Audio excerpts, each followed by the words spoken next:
বাবা আমারও ফিকির শেষ, শুধু টাকা রোজগারের ফিকির। দেশে থাইকা পারো, নইলে বিদেশ গিয়া পারো, কোনো না কোনোভাবে পয়সা রোজগার করো। টাকা রোজগার করলে মা বাপ খুশি, টাকা রোজগার না করলে না অখুশি, খালাস। এরপরে ইমান আছে কিনা, ইসলাম আছে কিনা, নামাজ আছে কিনা, কোরআন আছে কিনা, আল্লাহ চিনে কিনা, হালাল হারাম কিনা, জায়েজ না জায়েজ না, এত কিছু আমার দরকার। ফুতেরে জিগায় না যে ফুত কামাই যে করতেছ, কি হালাল কামাই করো না হারাম, না এত কিছুর দরকার কি? টাকা দিতেছে, খাইতেছে, ঘুমাইতেছে, বিল্ডিং করতে আসে, জমি কিনতে আসে, আপেল মালটা খাইতেছে। এক ছেলে আমারে নিজে বলছে, আমি সবার ব্যাপারে বলি, এক ছেলে আমারে নিজে বলছে, ধর আমি একটা দেশের নাম বলছে, যেই দেশে আমার কর্মটা ছিল, চলে আসছে ওই দেশ থেকে। আমার বলছে ধর আমার কর্মটা হলো এই মদের বার, মদের হোটেলে নারী পুরুষ উলঙ্গ জিনাবে বিচার করে, আমার দায়িত্ব শুধু পাশে দাঁড়িয়ে মদের বোতল নিয়ে দাঁড়ায় থাকা, যতবার তারা চায় অতবার তাদেরকে মদ গ্লাসে ঢেলে দেওয়া, তাদের হাতে তুলে দেওয়া। এর বিনিময়ে আমার মাসে বেতন 2 লাখ টাকা। মুসলমান মুসলমান মুসলমানের সন্তান, বাংলাদেশের সন্তান। তো এই টাকা যখন বাবা খাচ্ছেন, বিল্ডিং করতেছে, কোনো টেনশন নাই। আমি আবারও বলছি, আমি সবার জন্য বলিনি, ওই বলছি দিকে অর্থা কইছি, কথা বুঝছেন? আমি তো নাম ঠিকানা বলি না। এই জন্য আমার বাপ, হে চোর, এদিকে এই সম্পদের জন্য চুরি করেছিলে, আজ যা দরকার নাও। আইয়ুহাল কাতির, হে ডাকাত, এদিকে এদিকে আসো, এই সম্পদের জন্য ডাকাতি করছিল, আজ নাও। হে আত্মীয়তার আইয়ুহাল কাতির, আত্মীয়তার সম্পর্ক ছিন্নকারী ব্যক্তি, আসো।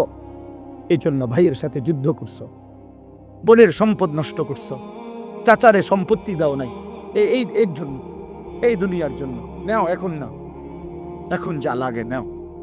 এইভাবে প্রত্যেক নাফরমান পাপীকে, হে হারামখোর সুদখোর, এদিকে এখানে টাকা যা লাগে নে বাটপার, এখন থেকে টাকা নেই, কি পরিমাণ টাকা দরকার ছিল নে। এইভাবে রাসূলুল্লাহ সাল্লাল্লাহু আলাইহি সাল্লাম বলেন, দুনিয়ার এই সম্পদগুলো কথা বলবে আর ডাকবে, ডাকলে মানুষ, আচ্ছা এটা তখন কেরম লিখবো, কথা বোঝেন নাই? এটি যখন কথা বলবে, ডাকাডাকি করবে, মানুষ কি বলবে? লোকেরাও তো সবাই দাঁড়াইছে, মানুষও তো দাঁড়াইছে, তারারই তো ডাকতেছে, তো তারা কি বলবে?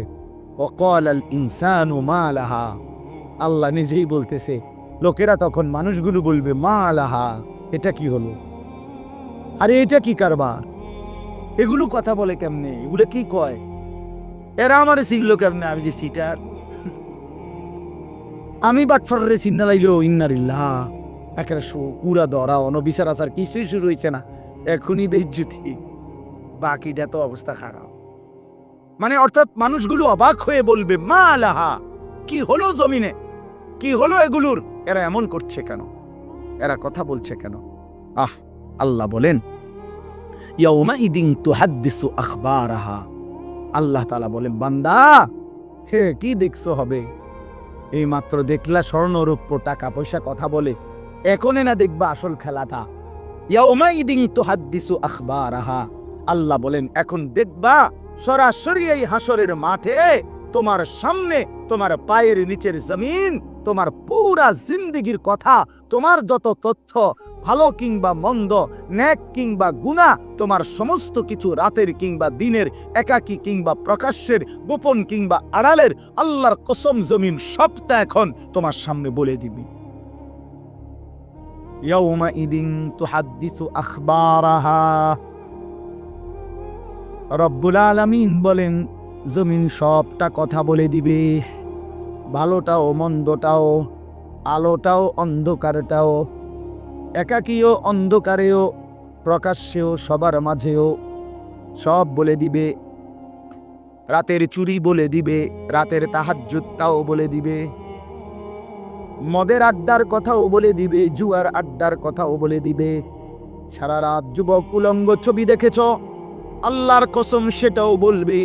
যে যুবক মালিকের সেজদা দিয়েছে সেটাও বলবে। তাহাজ্জুদ শোনাবে, আবার সবার সাথে যে জামাতে নামাজ পড়েছে এটাও বলবে, সব কিছু বলে দিবে।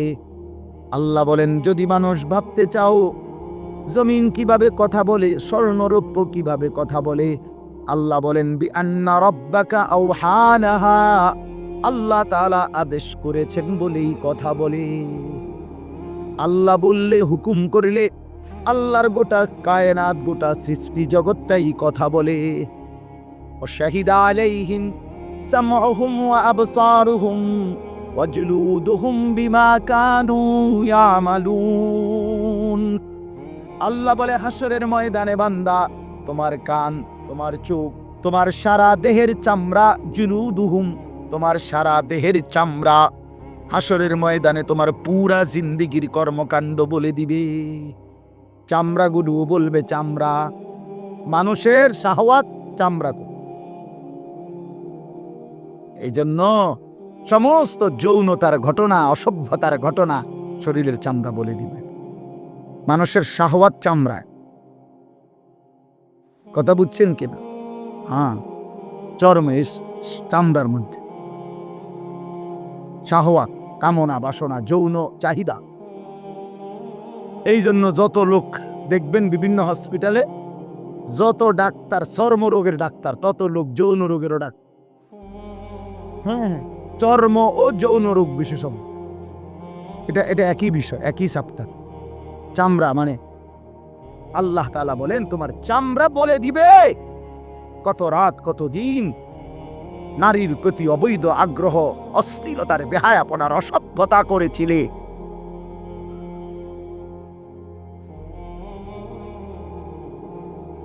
High high. এজন্য নওজোয়ান ছেলে, তোমরা সবাই ভাই কষ্ট করে বসো। যে যে পাশে দাঁড়িয়ে আছো, আল্লাহর ওয়াস্তে বসো। কষ্ট হলেও বসো ভাই, বসে শুনলে বরকত হবে। মোবাইলটা হাতের যাদের, এটা বন্ধ করে দাও। হাতে ধরা যেই মোবাইলগুলো, এগুলো বন্ধ করে দাও ভাই, এগুলো নামায়ে ফেলো। আমাদের চেহারার দিকে তাকাইয়া আল্লাহর কথা মনোযোগ দিয়ে শুনলে লাভ হবে। আসলে বাস্তবতা হলো, প্রতিটা আয়োজন কষ্টের আয়োজন। এক একটা মাহফিলের মধ্যে অনেক মেহনত করতে হয়। 2 টাকা, 10 টাকা, 20 টাকা, 50 টাকা একত্র করেই এরপরে একটা মাহফিল। এক মুঠে কেউ টাকা দেয় না, অনেক জনের কাছ থেকে বারবার গিয়ে কষ্ট করে নিয়ে সবাই মিলে মিশে একটা মাহফিল। প্যান্ডেল, মাইক, পোস্টার, হ্যান্ডবিল, বক্তা, দাওয়াত দেওয়া, ঠিকমতো আসা, মেহমানদারি, আপ্যায়ন, সব মিলাইয়া অনেক কিছু, অনেক কাজ থাকে, অনেক পেরেশান।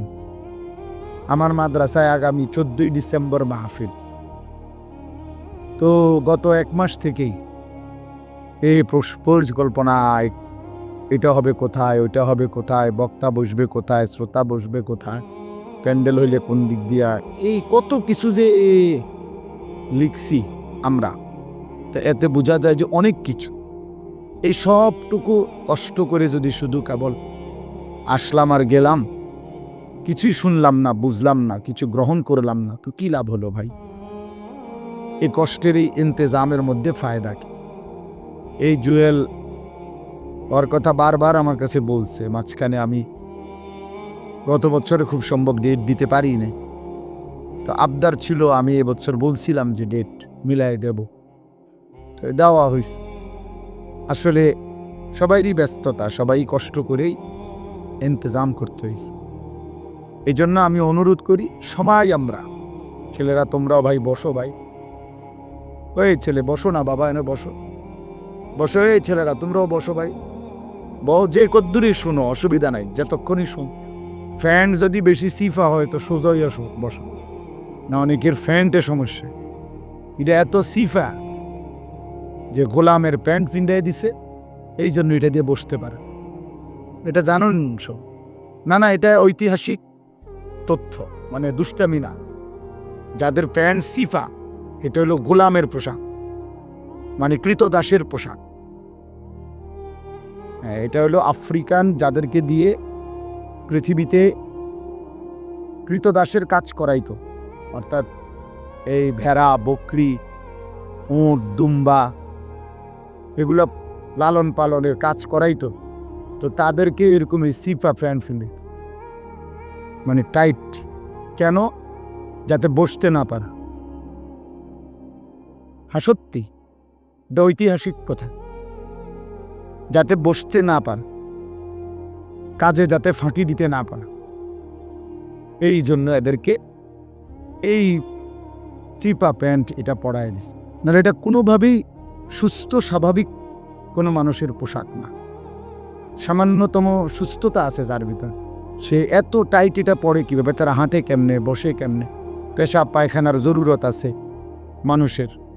তাইলে এটা পড়া মানে দাঁড়াইয়া প্রস্রাব করা ছাড়া তো অন্য কোনো সিস্টেম না, নাহলে এটা সে কীভাবে বুঝবে? তাইলে এত কষ্ট করে মানুষের পোশাক আল্লাহ তাআলা নাজিল করেছেন। ইয়া বনি আদমা কাদ আনজালনা আলাইকুম লিবাসান, কোরআন শরীফে আছে। আল্লাহ বলেন, হে বনি আদম, আমি আল্লাহই তোমাদের উপরে পোশাক নাজিল করেছি। পোশাক আল্লাহর দেওয়া। এই যে মানুষ পোশাক পরার এই অনুভূতি, এটা আল্লাহর দেওয়া। আদম আলাইহিস সালামকে আল্লাহ তাআলা সৃষ্টি করে পোশাক ছাড়া পেশ করে নাই ফেরেশতাদের সামনে। কি মনে হয় আপনার? খোলামেলা, বুঝছেন না কথাটা? তো ওনার গায়ে কি ছিল? পোশাক ছিল। তো আল্লাহ তাআলা যখন থেকে আদমকে সৃষ্টি করলেন, তখন থেকে আদমের গায়ে পোশাকও দিলেন। সেই থেকেই পোশাক। ইউয়ারি সাওআতিকুম ওয়ারিশা, এটা স্পষ্ট। আল্লাহ বলছে দুইটা উদ্দেশ্যে পোশাক দিলাম। এক, এটা তোমাদের লজ্জা ঢেকে দিবে, আর ওয়ারিশা, এটা তোমাদের সৌন্দর্যের উপকরণ হবে। তাহলে এটার মধ্যে একটা আর্ট আছে, সৌন্দর্য আছে। এটা লজ্জা ঢাকবে। এখন যদি লজ্জাই না ঢাকে, এটা যদি সতরই না ঢাকে, তো এটা হলো কি?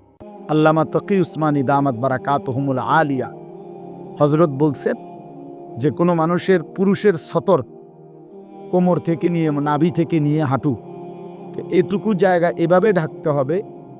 একে তো মোটা হইতে হবে কাপড়, যাতে করে পাতলার কারণে চামড়া দেখা না যায়। আরেকটা হলো এতটুকু ঢিলে ঢালা হইতে হবে, যাতে করে এতটা টাইট হইয়া না লাগে, যেন অঙ্গ প্রত্যঙ্গ, রান, পিছনের অংশ কার কেমন এটা বোঝা না যায়। স্বাভাবিক যেন ঢিলে ঢালা হয়, নাই তো এটা কি হয় না, পোশাক হয়। একবারে শরীর সাইজ কাইটা কাইটা বানানো, এটা কোনোভাবেই সৌন্দর্য না।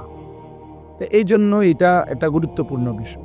এটা বলে অনেক সময় অনেকেরই দেখি, এই বেচারা আমাদের সাথেও কোনো সময় দেখা করতে আসলে মাদ্রাসায়, মনে করেন মাহফিলের দাওয়াত দিতে আসছে অথবা এমনি দেখা করতে, তো আমাদের তো নিচে বসতে হয়, চেয়ার টেবিল নাই। তো এই নিচে বসতে কইলে আর বই তারা এটারে টানতে টানতে ফ্যান যান শেষ।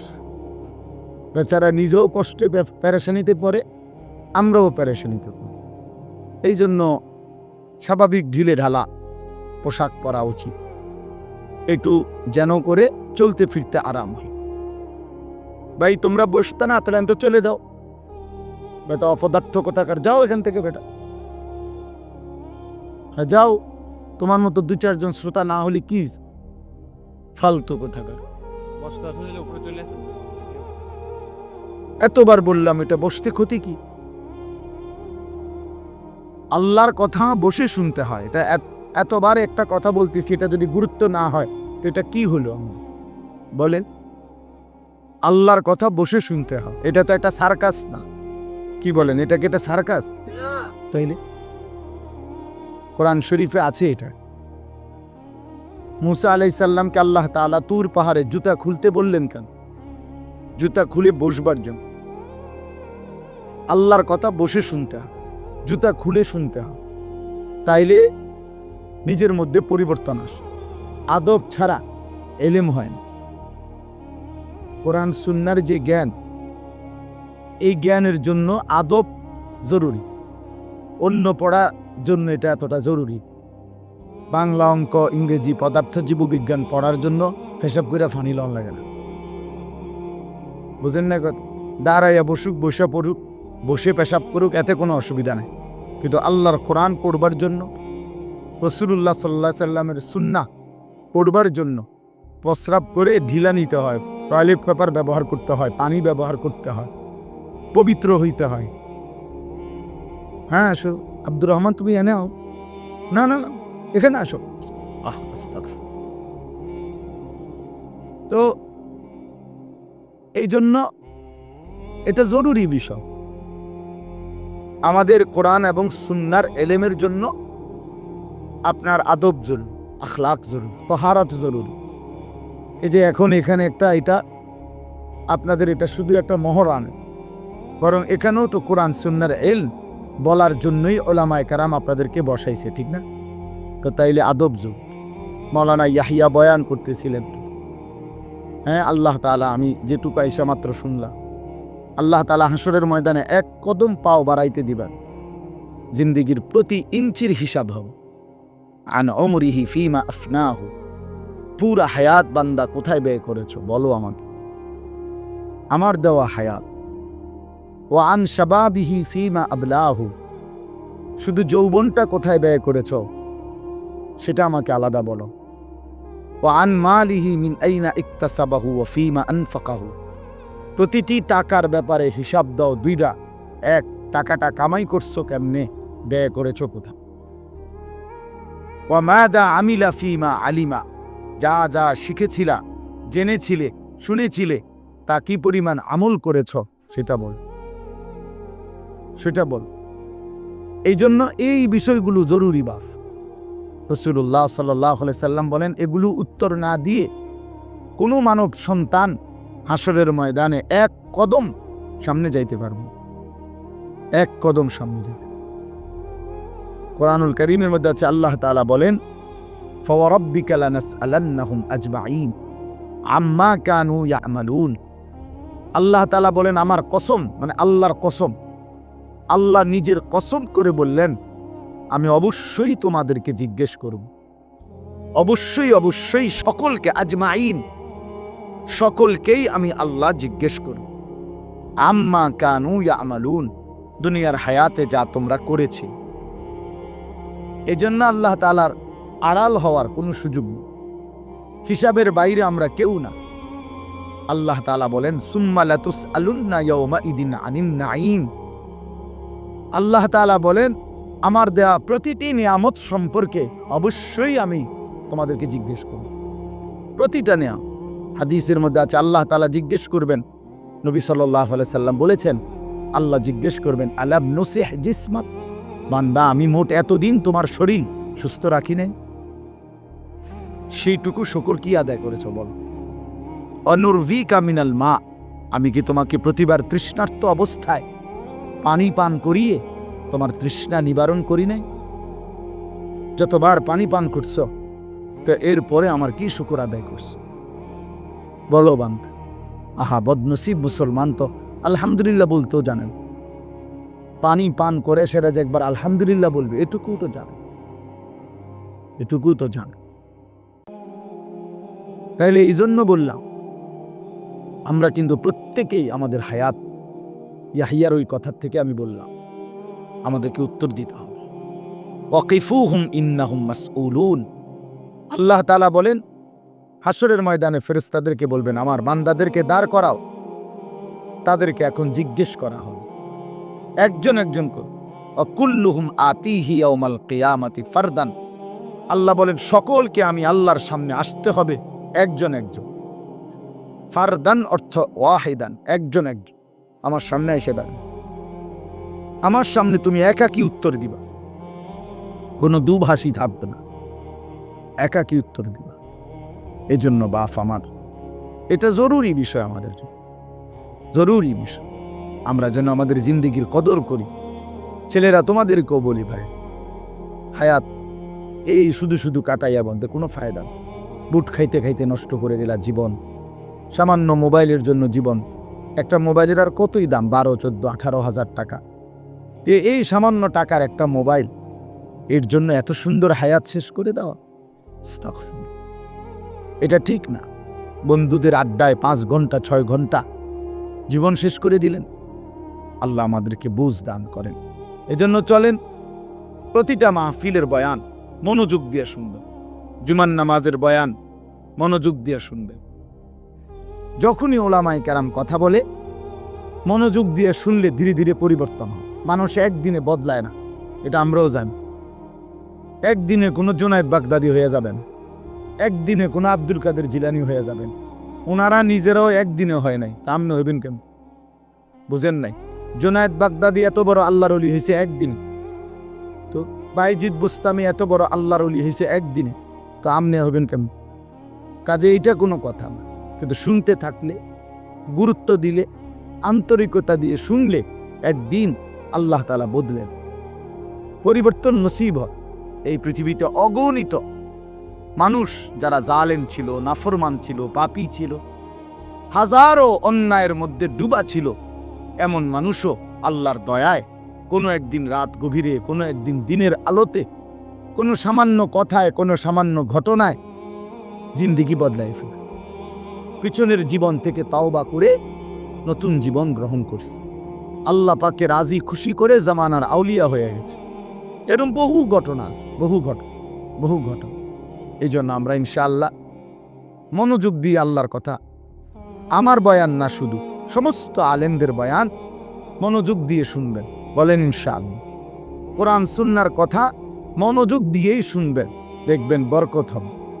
যদি আমার এই কথা একজনে বুঝেন, আমি মনে করি এতটুকুই আমার লাভ। 2 জন বুঝতে 2 জনই লাভ। আল্লাহ আমাদেরকে তৌফিক দান করুন। চলেন কোরআনুল কারীমের এই সূরাটি 99 নম্বর সূরা। 114টি সূরা কোরআন শরীফে, তার মধ্যে এটা হলো 99 নাম্বার, 30 নাম্বার পারা। পুরা কোরআনুল কারীমের মধ্যে মোট 30 পারা। এই মোট 30 পারার মধ্যে এটা হলো 30 নাম্বার, 99 সূরা নাম্বার। সূরাটির নাম হচ্ছে জিলজাল, সূরায়ে জিলজাল। জিলজাল শব্দের অর্থ বা জালজালা, জিলজাল একই শব্দ, দুই রকম ব্যবহার। অর্থ হলো ভূমিকম্প। জিলজাল শব্দের অর্থ কি বলেন? ভূমিকম্প। ভূমিকম্প, এই যে জমিন কাঁপে, ভূমিকম্প হয়, এই সূরার অর্থ হলো এইটা। এই ভূমিকম্প বলতে, জিলজাল বলতে আল্লাহ তাআলা কিয়ামতের ভূমিকম্প বুঝাচ্ছে। পৃথিবীতে এমনিতে প্রতিনিয়ত মাঝে মধ্যে বিভিন্ন এলাকা ভেদে, অঞ্চল ভেদে ভূমিকম্প হয়।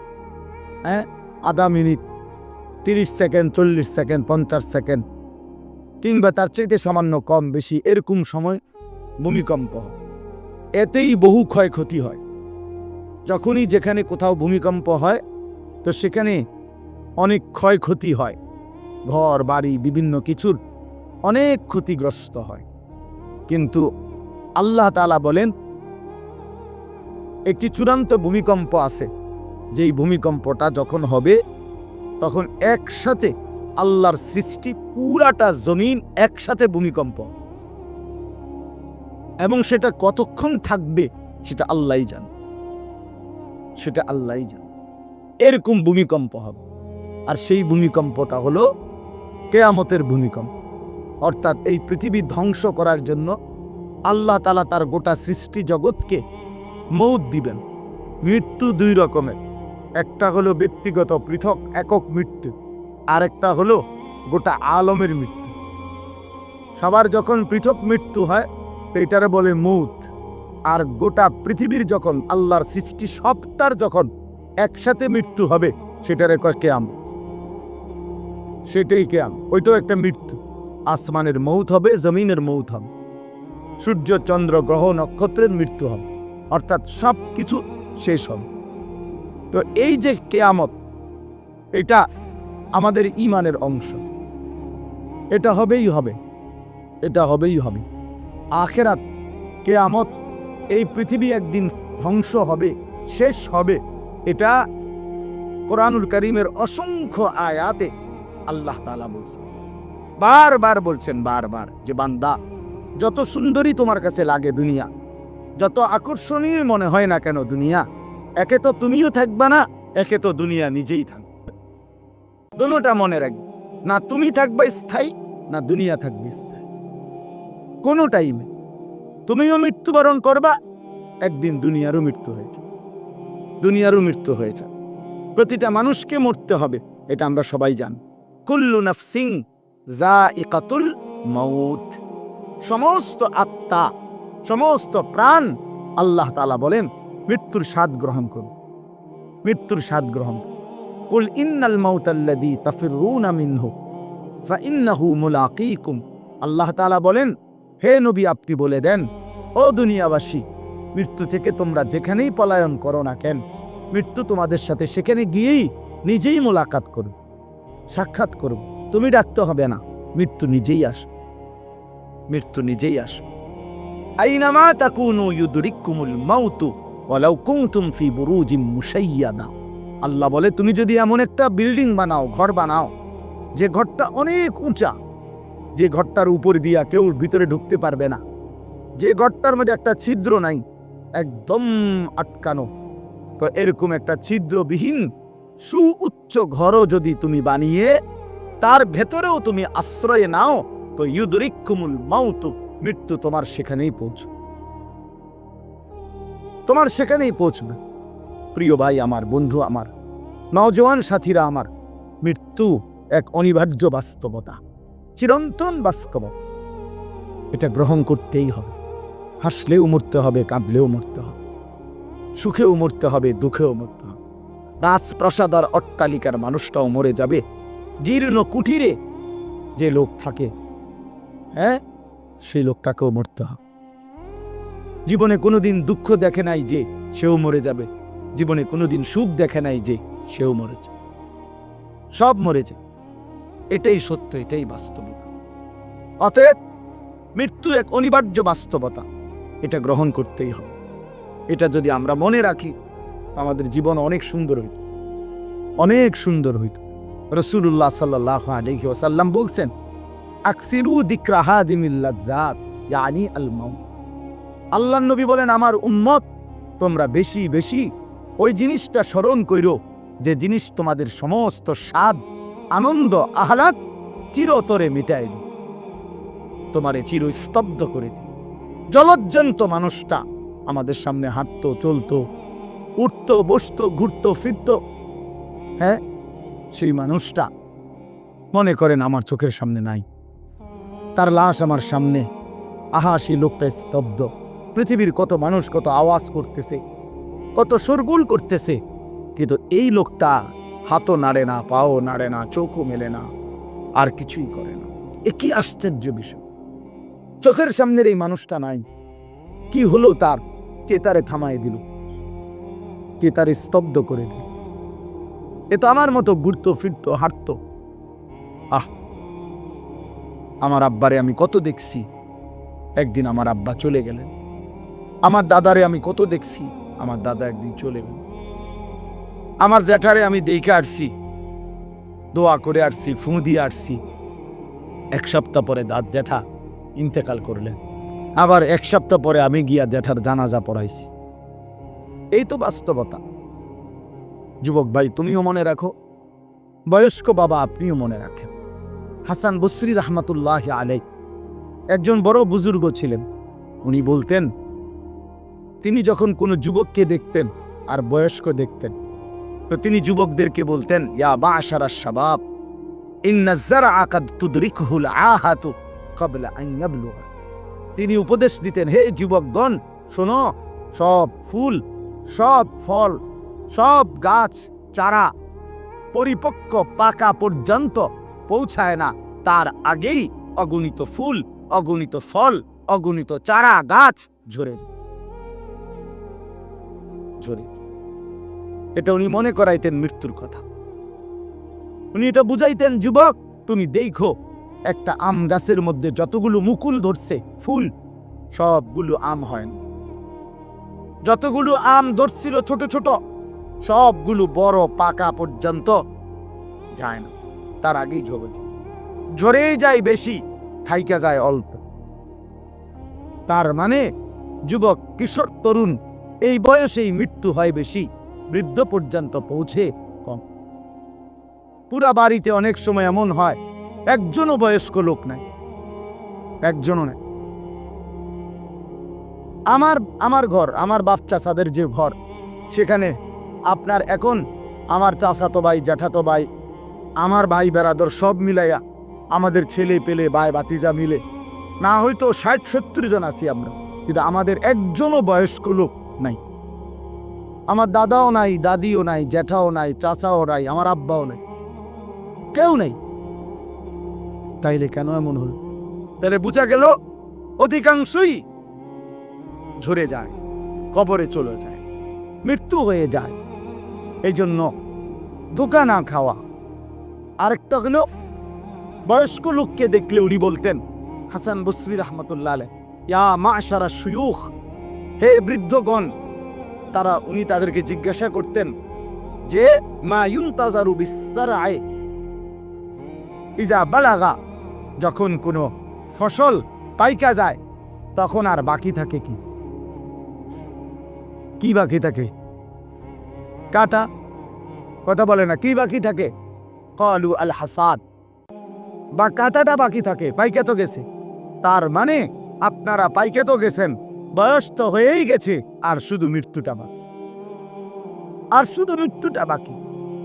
তাইলে যুবককে বলতেন, তুমি ভেবো না তুমি বৃদ্ধ হবা, কারণ অসংখ্য ফুল তো আগেই ঝরে যায়, অসংখ্য ফল তো আগেই ঝরে যায়, অসংখ্য গাছ তো আগেই ঝরে যায়। আবার বৃদ্ধকে বলতেন যে আপনার তো আর কিছুই বাকি নাই, আপনি তো পাইকেই গেছেন, এখন শুধু কাটা, কবর, মৃত্যু ছাড়া আর বাকিটা কি? তাহলে মৃত্যু ভুলে না যাওয়া, মৌত ভুলে না যাওয়া। রাসূলুল্লাহ সাল্লাল্লাহু আলাইহি ওয়াসাল্লাম বলেন, কাফা বিল মাউতে ওয়াইজান, নবীজি বলেন, কোনো মানুষ যদি মৃত্যুর কথা স্মরণ করে, তার ওয়াজের জন্য, নসিহতের জন্য এটাই যথেষ্ট, এটাই যথেষ্ট। আমরা কিতাবে পড়ছি, হযরত ওমর রাদিয়াল্লাহু তাআলা আনহু, এত বড় সাহাবী, উনি বলতেন, কুল্লা ইয়াউমিন ইউকালু মাতা ফুলান মাতা ফুলান ওয়ালা বুদ্দা মিন ইয়াউমিন ইউকালু মাতা ওমর। তিনি বলতেন, হায় শোনো, প্রতিদিন ঘোষণা হয় আজ অমুকের মৃত্যু হলো, অমুকের মৃত্যু হলো, অমুকের মৃত্যু হলো। অচিরেই একদিন ঘোষণা হবে আজ ওমরের মৃত্যু হলো, আজ ওমরের মৃত্যু হলো। উনি বলেন, এই ঘোষণা শুনবে খুব দ্রুত একদিন।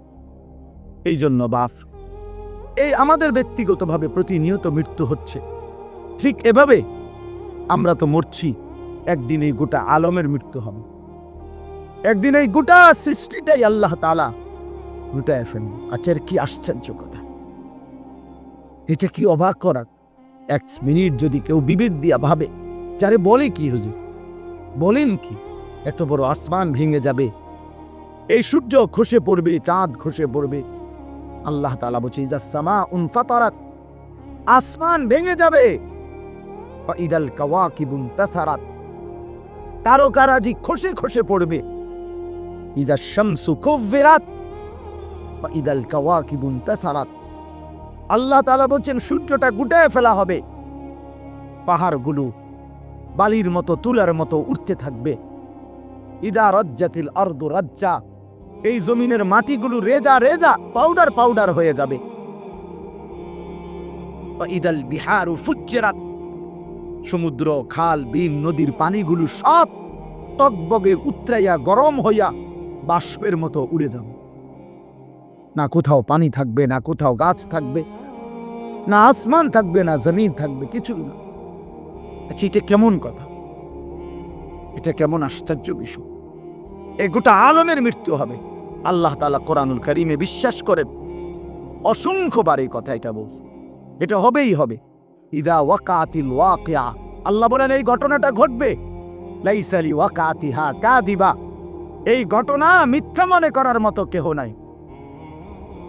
যেদিন ঘটে যাবে তখন আর কারো কোনো মিথ্যাবাদী আর থাকবে না, অর্থাৎ কেউ আর অস্বীকার করার সুযোগ হবে না। চোখের সামনে, চোখের সামনে দিয়ে কোরআন শরীফে একটা সূরা আছে, সূরা হজ। ওই যে আমরা হজ করি না, এই হজ সূরাটার নাম। এই সূরার শুরুতে আল্লাহ তাআলা এই পৃথিবী ধ্বংসের কিয়ামতের একটা সাংঘাতিক বর্ণনা দিয়েছেন। ওইখানে আছে আল্লাহ বলেন, ইয়া আইয়ুহান নাসু তাকু রাব্বাকুম, হে মানুষ তোমরা আল্লাহকে ভয় করো। আর শুনো, ইন্না জালজালাতাস সাআতি শাইউন আযীম, নিশ্চয়ই কিয়ামতের ভূমিকম্প, জালজালা, এই যে বললাম জিলজাল এবং জালজালা অর্থ ভূমিকম্প। আল্লাহ বলেন কিয়ামতের ভূমিকম্প, ইসরাফিল যখন ফু দিবে, আমার এই পৃথিবী যখন ভাঙতে শুরু করবে, এই সৃষ্টি জগৎ পুরাটা যখন আমি আল্লাহ গুটায় ফেলবো, ওয়াসসামাওয়াতু মাতবিয়াতুম বিয়ামিনি, আল্লাহ বলেন 7 আসমান আমি আল্লাহ তাআলার হাতের মধ্যে গুটায় ফেলব। গুটায় ফেলব, তুমি জানো না আমার ক্ষমতা। কুল্লু মান আলাইহা ফান ওয়া ইয়াবকা ওয়াজহু রাব্বিক, সব শেষ করে দেব আমি, শুধু আমি আল্লাহই থাকব, শুধু আমি আল্লাহই থাকব। তো আল্লাহ তাআলা বলেন এই ইসরাফিল ফু দিলেই, শুরু করিলেই জমিনে ভূমিকম্প শুরু। ইন্না জালজালাতাস সাআতি শাইউন আযীম, আল্লাহ বলেন নিশ্চয়ই এই কিয়ামতের ভূমিকম্প এটা শাইউন আযীম, বড়ই ভয়ানক, বড়ই মারাত্মক। কারণ দুনিয়ার ভূমিকম্প এক নাম্বার হলো বর্তমানের ভূমিকম্প কখনো 30 সেকেন্ড, কখনো 40 সেকেন্ড, কখনো 47 সেকেন্ড, 50 সেকেন্ড, এই সেকেন্ড, মিনিট নয়, 47 মিনিট নিয়ে ভূমিকম্প হয়। কতক্ষণ না কেন 30 মিনিট ভূমিকম্প হয়। হ্যাঁ, 30 মিনিট ভূমিকম্প হইলে আমাদের 14 গোষ্ঠী থাকবো নাকি? 30 সেকেন্ড, 40 সেকেন্ড হয় ভূমিকম্প। এইটুকুতে একে তো সময় সামান্য, দ্বিতীয়ত হলো একসাথে গোটা পৃথিবীতে হয় না, এদিকে হলে ওইদিকে হয় না এরকম। কিন্তু আল্লাহ তাআলা বলেন ইসরাফিল ফু দিলে যেই ভূমিকম্পটা হবে, সেই ভূমিকম্পটা গোটা পৃথিবী একসাথে নাড়ায় দেবে, একসাথে নড়ে। 47 সেকেন্ড না, কতক্ষণ সেটা আল্লাহই জানে। তখন অবস্থা কি হবে? মানুষের আতঙ্ক, এই ভূমিকম্পে আতঙ্ক। হ্যাঁ, আমি একবার চাঁদপুর মাহফিলে ছিলাম, রাত্রে ঘুমাইছি মসজিদের রুমে, ইমাম সাহেবের রুমে। এই সময় ভূমিকম্প আইছে, দরজা খুলে দিছি দৌড়, মসজিদের মাঠে আইছি দাঁড়াইয়া, চাই যে পুরা গ্রামের মানুষ সব আইসা পড়ছে, হই হুল্লোড় চিৎকার, হায় হায়। অথচ সবাই চিৎকার দিতে দিতেই ভূমিকম্প শেষ। ভূমিকম্প হয়েছেই তো অল্প একটু, কিন্তু এটুকুর আতঙ্কেই যা হুজুর পাবলিক বরাবর। কিসের হুজুর আর কিসের পাবলিক, বক্তা শ্রোতা সমান।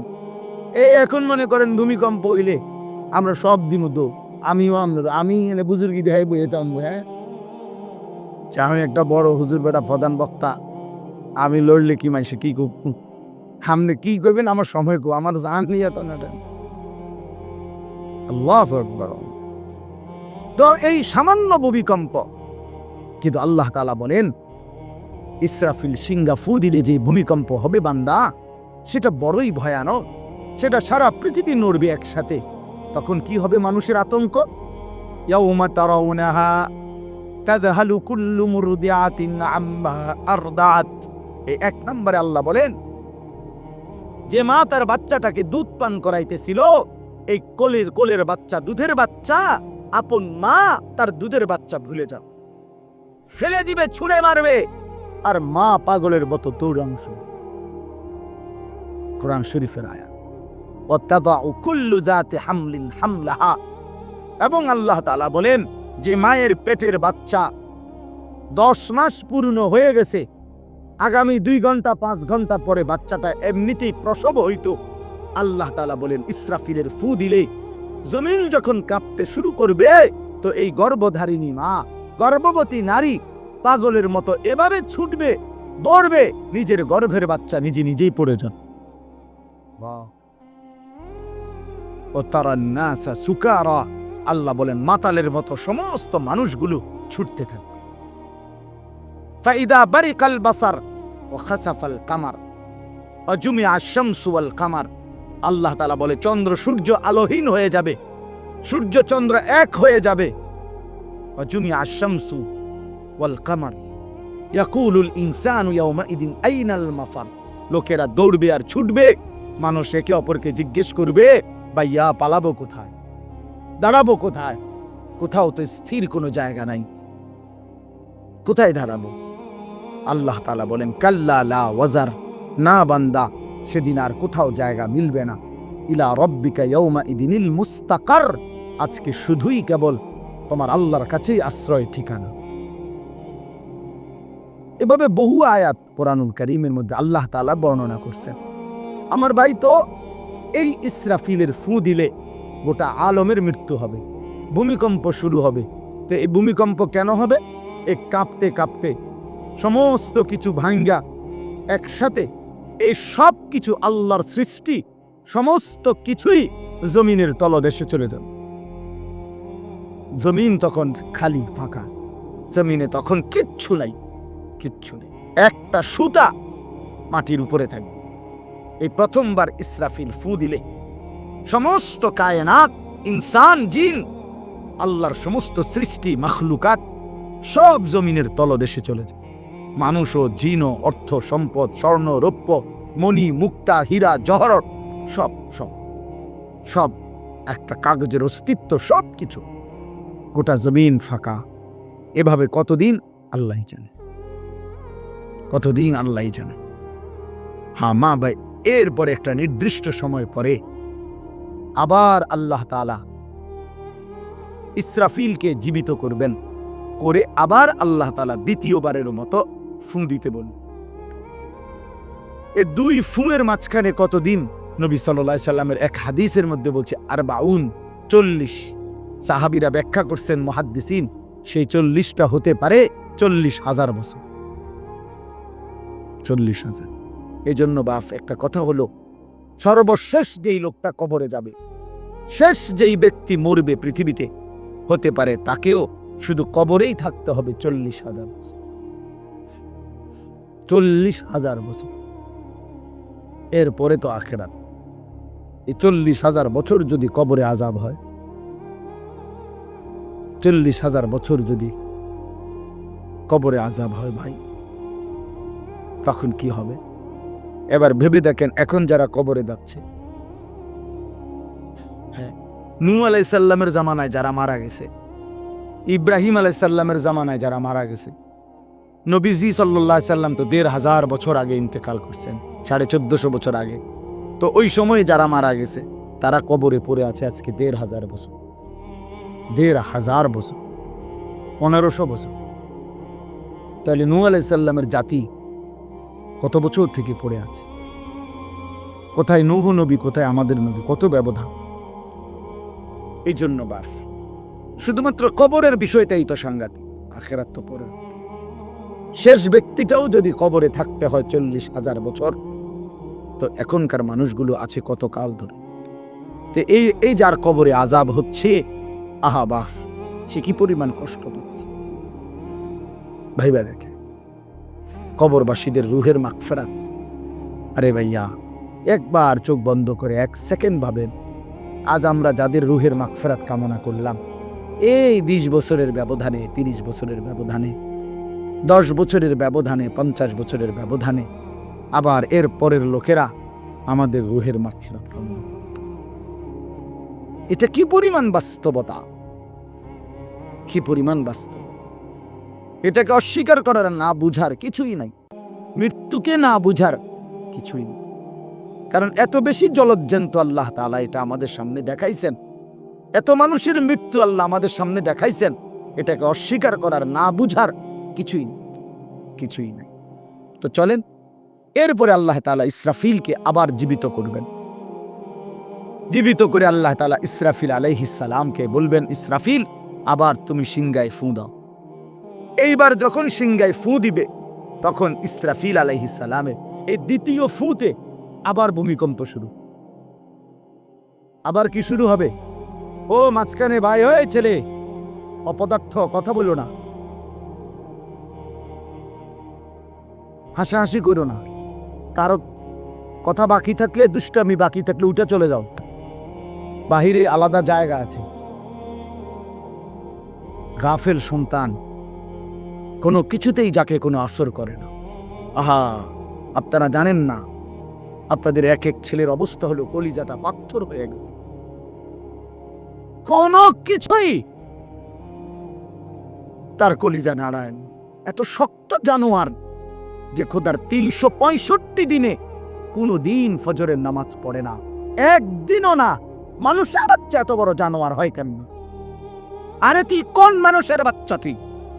তুই কোন মার দুধ খাইলি? না ফরমান কেমনে মানুষ? এটা কি ধরনের মানুষ? একদিনও নামাজ পড়ে? ছি ছি ছি ছি ছি, মুসলমানের বাচ্চা এত বড় জানোয়ার হয় কেমনে?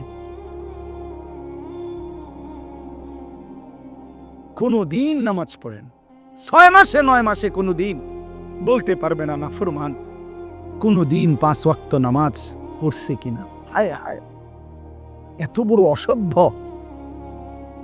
মায়ের সন্তান হয় কেমনে? বাবার সন্তান হয় কেমনে?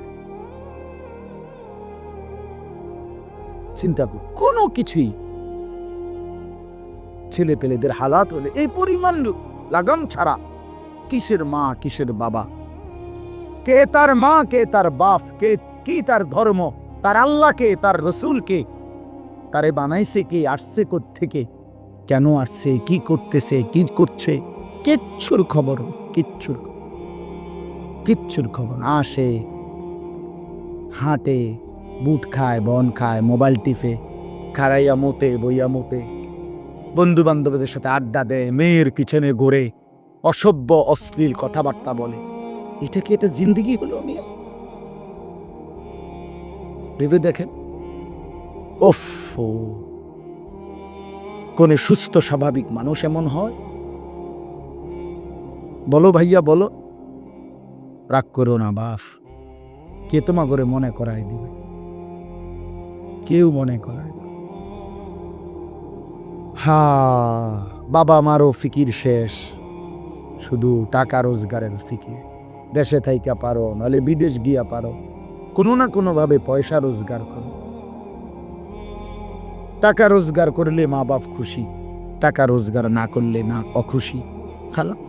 এরপরে ইমান আছে কিনা, ইসলাম আছে কিনা, নামাজ আছে কিনা, কোরআন আছে কিনা, আল্লাহ চিনে কিনা, হালাল হারাম কিনা, জায়েজ না জায়েজ না, এত কিছু আমার দরকার। ফুতের জিগায় না যে ফুত কামাই যে করতেছ, কি হালাল কামাই করো না হারাম? না, এত কিছুর দরকার কি? টাকা দিতেছে, খাইতেছে, ঘুমাইতেছে, বিল্ডিং করতে আসে, জমি কিনতে আসে, আফেল মালটা খাইতেছে। এক ছেলে আমারে নিজে বলছে, আমি সবার ব্যাপারে বলি না, এক ছেলে আমারে নিজে বলছে, হুজুর আমি একটা দেশের নাম বলছে, যেই দেশে আমার কর্মটা ছিল, চলে আসছে ওই দেশ থেকে।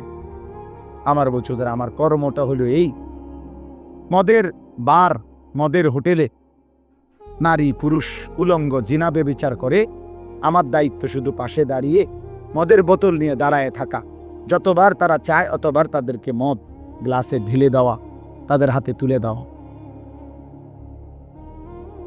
এর বিনিময়ে আমার মাসে বেতন 2 লাখ টাকা। মুসলমান, মুসলমান, মুসলমানের সন্তান, বাংলাদেশের সন্তান। তো এই টাকা যখন বাবা খাচ্ছেন, বিল্ডিং করতেছে, কোনো টেনশন নাই। আমি আবারও বলছি, আমি সবার জন্য বলবো, ওই বলছি দিকে অর্থা কইছি, কথা বুঝছেন? আমি তো নাম ঠিকানা বলিনি। এই জন্য আমার বাপ, ডাক দিয়েন না, ডাক দিয়েন, একজনও ডাক দিয়েন, অসভ্যরে ডাক দিয়েন না। হ্যাঁ হ্যাঁ, ডাক দিবেন কেন? হাইওয়ানকে ডাক দিবেন কেন? শুনেন, আপনারাই শুনেন, এত মানুষ শুনতে হবেন, কোনো অসুবিধা নেই, কোনো অসুবিধা নাই। আমি তো এটাই বুঝাইতে চাইছি, প্রত্যেকটা মানুষ আজকে মুসলমান, আমরা ঘর দেখায়, ফার্নিচার দেখায়, বিল্ডিং দেখায়, শুধু দোয়া করে ঘরটা করছি, শুধু দোয়া করে। কিতা দোয়া করতে হবে না? কিতা দোয়া করতে? বিল্ডিং এর দোয়া কিতা? আবার ইট বালুর লেগে দোয়া করে লাভ কি বেড়া? হুজুর মোটরসাইকেল কিনছি, কত দোয়া করে দেন। কিতা দোয়া করতো? কি মোটরসাইকেলের দোয়া কিতা? আবার আজীব লাগে না বাস্তব। ওগুলো ছাদ ডালাই দিয়ে আজকে হুজুর কত দোয়া করে দেন। ছাদ ডালাই দোয়া, ওটা ছাদ ডালাই করে, ওটার ফুতে মোবাইলে অশ্লীল উলঙ্গ ছবি দেয়। ওটার সন্তান উনি দাঁড়াইয়া রয়েছে মিস্ত্রিগো সামনে, ওনার গাম বাইয়া বাইয়া পড়তেছে ছাদ ডালাইয়ের দিন, আর অসভ্য জানোয়ার সন্তান বন্ধুদের সাথে উলঙ্গ ছবি দেখতেছে। ওই জানোয়ারের জন্য উনি ছাদ ডালাই,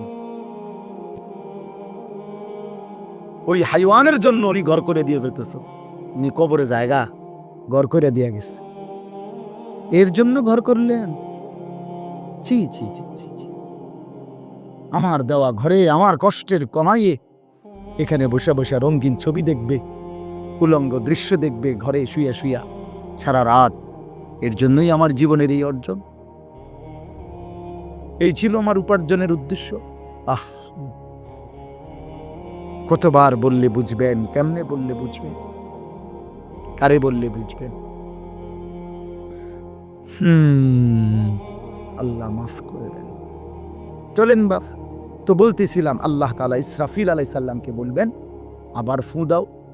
তো তিনি দ্বিতীয়বারের মতো ফু দিলে জমিন আবার ভূমিকম্প শুরু হবে। এই ভূমিকম্পে জমিন কাঁপতে কাঁপতে এইবার জমিনের তলদেশে ওই প্রথমবার ফু দেওয়াতে ভূমিকম্প কাঁপতে কাঁপতে সব উপরে যা ছিল সব নিচে চলে গেছে। মনে আসেনি এটা কইছি? তাহলে উপরটা কি? ফাঁকা। এইবার নিচে যা ছিল সব উপরে চলে আসে। এই আসলেই এটা হাসরের মাঠ। সমস্ত নিচের জিনিস যা কিছু, একেবারে মানুষ, গরু, ছাগল, হাঁস, মুরগা, জিন, ইনসান, গদ, দুয়ার, বাজার, ব্যবসা, দোকান, টাকা, হীরা, জহরত, মণি, মুক্তা, টাকা পয়সা, অর্থবিত্ত সব সোজা কথা জমিনের তলদেশের সব কিছু জমিনের উপরে উঠে আসবে। উঠে আসলেই এটা হাসরের মাঠ। এইটা, এই হাসরের মাঠ কোনটা জানেন? এই যেখানে বসে আছেন এখন, এটাই হাসরের মাঠ। এই জমিনের উপরেই হাসরের মাঠ। বাকি শুধু আল্লাহ কোরআনে বলছে ওয়াইদাল আরদু মুদ্দাত, আমি আল্লাহ জমিনটাকে টেনে আরো লম্বা করে দেব, আরো বড় করে দেবো আর কি, প্রশস্ত করে দেবো। কারণ ওই যে ফিসের মানুষ কারণ লাগবে না, মানুষ তো দাঁড়াই বসেই আদম আলাইহিস সালাম থেকে নিয়া মানুষ বেশি না, মানুষ, গরু, ছাগল, হাঁস, মুরগা, জিন, ভূত সব খারাপবে না, সব দাঁড়াবে। এই জন্য আল্লাহ তাআলা বলেন জমিন আমি প্রশস্ত টেনে দিব, লম্বা করে দিব, এতটুকু। বাকি এটাই হাসরের মাঠ, এটাই হাসরের মাঠ। এই কথাটাই এখানে আল্লাহ তাআলা উল্লেখ করছে। ইদা জুলজিলাতিল আরদু জিলজালাহা, যখন দ্বিতীয়বারের মতো ইসরাফিলের ফু দিলে জমিনের ভূমিকম্প শুরু হবে। ওয়া আখরাজাতিল আরদু আসকালাহা, আল্লাহ তাআলা বলেন তখন জমিন তার তলদেশে যা ছিল সমস্ত জমিনের তলদেশে, এগুলো এতদিন জমিনের বোঝা ছিল, বোঝা মানে মাটির নিচে, এগুলো সে মনে যেন ফোজা কান্দে লইছে। এবার ওয়া আখরাজাতিল আরদু আসকালাহা, জমিন তার বোঝা মানে জমিনের তলদেশে যা ছিল সে এবার তা জমিনের উপরে উঠাই দিবে, উপরে উঠাই দিবে। এরপরে আশ্চর্য কথা শুনেন, এরপরের কথাটার জন্য রাসূলুল্লাহ সাল্লাল্লাহু আলাইহি সাল্লাম হাদিসে বলছেন, এই ভাই শুনেন, ছেলেরা তোমরাও শোনো। নবী সাল্লাল্লাহু আলাইহি সাল্লাম বলেন এই জমিনের তলদেশ থেকে যখন সবকিছু উপরে উঠে আসবে তখন অর্থ সম্পদ, হীরা জহরত, মণি মুক্তা, স্বর্ণ রৌপ্য এগুলো স্তূপ আকারে উঠে আসবে জমিনের উপরে, মানে হাসরের মাঠে। তো নবীজি একেবারে স্পষ্ট হাদিস, নবীজি সাল্লাল্লাহু আলাইহি সাল্লাম বলেন তখন এই স্বর্ণ রৌপ্য, টাকা পয়সা, হীরা জহরত এগুলো, এই অর্থ সম্পদগুলো আল্লাহর কুদরতে কথা বলবে। স্বর্ণের টুকরা কথা বলবে, কথা বলবে, রৌপ্যের টুকরা কথা বলবে, এগুলো কথা বলবে। কথা কি বলবে? এগুলো তখন ওই নাফরমান মানুষগুলোকে ডাক দিবে, ডাক দিবে, আইয়ুহাস সারিক, হে চোর, এদিকে এই সম্পদের জন্য চুরি করেছিলে, আজ যা দরকার নাও। আইয়ুহাল কাতি', হে ডাকাত, এদিকে এদিকে আসো, এই সম্পদের জন্য ডাকাতি করছি, আজ নেও। হে আত্মীয়তার আইয়ুহাল কাতি, আত্মীয়তার সম্পর্ক ছিন্নকারী ব্যক্তি, আসো। এই জন্য ভাইয়ের সাথে যুদ্ধ করছো, বোনের সম্পদ নষ্ট করছো, চাচারে সম্পত্তি দাও নাই, এর জন্য, এই দুনিয়ার জন্য নাও, এখন না, এখন যা লাগে নাও। এইভাবে প্রত্যেক নাফরমান পাপীকে, হে হারামখোর সুদ করে দিগা, এখানে টাকা যা লাগে নে, রে বাটপার, এখান থেকে টাকা নেই, কি পরিমাণ টাকা দরকার ছিল নি। এইভাবে রাসূলুল্লাহ সাল্লাল্লাহু আলাইহি সাল্লাম বলেন, দুনিয়ার এই সম্পদগুলো কথা বলবে আর ডাকবে, ডাকলে মানুষ, আচ্ছা এটা তখন কেরম লিখবো, কথা বোঝেন নাই? এডিজন কথা বলবে, ডাকাডাকি করবে, মানুষ কি বলবে? লোকেরাও তো সবাই দাঁড়াইছে, মানুষও তো দাঁড়াইছে, তারারই তো ডাকতেছে, তো তারা কি বলবে? ওয়াকালাল ইনসানু মা লাহা, আল্লাহ নিজেই বলতেছে, লোকেরা তখন মানুষগুলো বলবে মা লাহা, এটা কি হলো, আরে এটা কি কারবার, এগুলো কথা বলে কেমনে, এগুলো কি কয়, এরা আমারে চিনলো কেমনে, আমি যে সিটার, আমি বাচ্চারে চিন্না লাগলো, ইন্নারিল্লাহ, একের পুরা ধরা অনবিচার আচার কিছুই শুরু হয়েছে না, এখনই বেজ্জুতি, বাকিটা তো অবস্থা খারাপ। মানে অর্থাৎ মানুষগুলো অবাক হয়ে বলবে মা লাহা, কি হলো জমিনে, কি হলো এগুলোর, এরা এমন করছে কেন, এরা কথা বলছে কেন? আল্লাহ বলেন, ইয়াউমাইদিন তুহাদ্দিসু আখবারাহা, আল্লাহ তাআলা বলেন, বান্দা হে কি দেখছো হবে, এই মাত্র দেখলা স্বর্ণ রূপ্য টাকা পয়সা কথা বলে, এখনই না দেখবা আসল খেলাটা। ইয়াউমাইদিন তুহাদ্দিসু আখবারাহা, আল্লাহ বলেন এখন দেখবা সরাসরি এই হাসরের মাঠে তোমার সামনে, তোমার পায়ের নিচের জমিন, তোমার পুরা জিন্দেগির কথা, তোমার যত তথ্য, ভালো কিংবা মন্দ, নেক কিংবা গুনাহ, তোমার সমস্ত কিছু, রাতের কিংবা দিনের, একাকী কিংবা প্রকাশ্যের, গোপন কিংবা আড়ালের, আল্লাহর কসম জমিন সবটা এখন তোমার সামনে বলে দিবে। ইয়াউমাইদিন তুহাদ্দিসু আখবারাহা, রব্বুল আলামিন বলেন জমিন সবটা কথা বলে দিবে, ভালোটাও মন্দটাও, আলোটাও অন্ধকারটাও, একাকীয় অন্ধকারেও প্রকাশ্যেও সবার মাঝেও সব বলে দিবে। রাতের চুরি বলে দিবে, রাতের তাহাজ্জুদটাও বলে দিবে, মদের আড্ডার কথাও বলে দিবে, জুয়ার আড্ডার কথাও বলে দিবে। সারা রাত যুবক উলঙ্গ ছবি দেখেছ, আল্লাহর কসম সেটাও বলবে, যে যুবক মালিকের সেজদা দিয়েছে সেটাও বলবে, তাহাজ্জুদ শোনাবে, আবার সবার সাথে যে জামাতে নামাজ পড়েছে এটাও বলবে, সব কিছু বলে দিবে। আল্লাহ বলেন যদি মানুষ ভাবতে চাও জমিন কিভাবে কথা বলে, স্বর্ণরৌপ্য কিভাবে কথা বলে, আল্লাহ বলেন বিআন্না রাব্বাকা আওহাদাহা, আল্লাহ তাআলা আদেশ করেছেন বলেই কথা বলে। আল্লাহ বললে, হুকুম করিলে আল্লাহর গোটা কায়নাত, গোটা সৃষ্টি জগৎটাই কথা বলে। ওয়াশাহিদা আলাইহিম সামউহুম ওয়া আবসারুহুম ওয়া জুলুদুহুম বিমা কানু ইয়ামালুন। আল্লাহ বলে হাসরের ময়দানে বান্দা, তোমার কান, তোমার চোখ, তোমার সারা দেহের চামড়া, জুলুদুহুম, তোমার সারা দেহের চামড়া, হাসরের ময়দানে তোমার পুরা জিন্দেগির কর্মকাণ্ড বলে দিবে। চামড়াগুলো বলবে, চামড়া, মানুষের শাহওয়াত চামড়া। তো এই জন্য সমস্ত যৌনতার ঘটনা, অসভ্যতার ঘটনা শরীরের চামড়া বলে দিবে। মানুষের শাহওয়াত চামড়ায়, কথা বুঝছেন কিনা? চরমে চামড়ার মধ্যে শাহওয়াত, কামনা, বাসনা, যৌন চাহিদা। এই জন্য যত লোক দেখবেন বিভিন্ন হসপিটালে, যত ডাক্তার চর্মরোগের ডাক্তার, তত লোক যৌন রোগেরও ডাক্তার। চর্ম ও যৌন রোগ বিশেষজ্ঞ, এটা একই বিষয়, একই চাপটা। চামড়া মানে আল্লাহ তাআলা বলেন তোমার চামড়া বলে দিবে কত রাত, কত দিন নারীর প্রতি অবৈধ আগ্রহ, অস্থিরতার বেহায়াপনার অসভ্যতা করেছিলে